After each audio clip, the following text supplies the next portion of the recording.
In March 2020, the Harvard campus closed down due to the COVID-19 crisis. Like my classmates, I self-quarantined and began working online. Concerned with the unfolding of the crisis, I decided to create video series to gain insights from my professors on pressing topics like global cooperation, leadership, and good governance amidst a pandemic. Welcome, Professor. Thank you, Marina.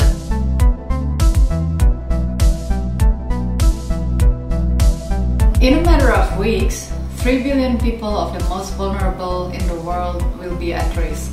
When we need it the most, some countries retreated instead from the global coalition to fight the pandemic.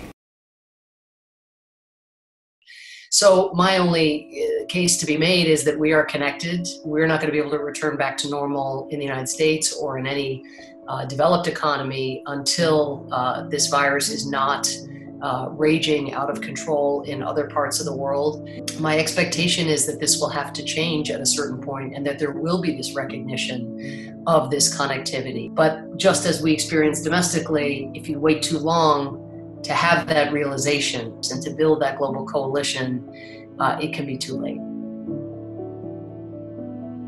The United States has to be a part of that. If China were willing to take on that role, I think most countries would welcome that kind of leadership.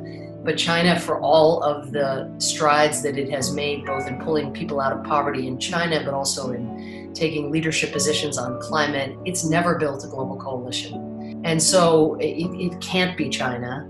Right now, it's so far from being the United States. So it's been people like Bill Gates or the Secretary General who makes a set of proposals, but you can just feel him almost looking for a high five and waiting for one of the major powers to offer it to him, just not getting the backing that he needs.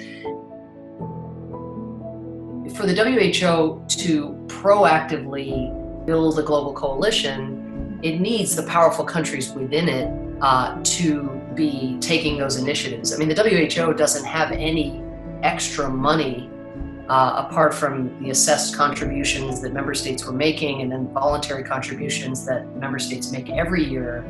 So I think it's going to be hard for the WHO to mobilize in that way on its own. That said, these can be occasions not only for people like Bill Gates, but also for powerful countries, but that often, take a back seat to the United States and China, like Germany,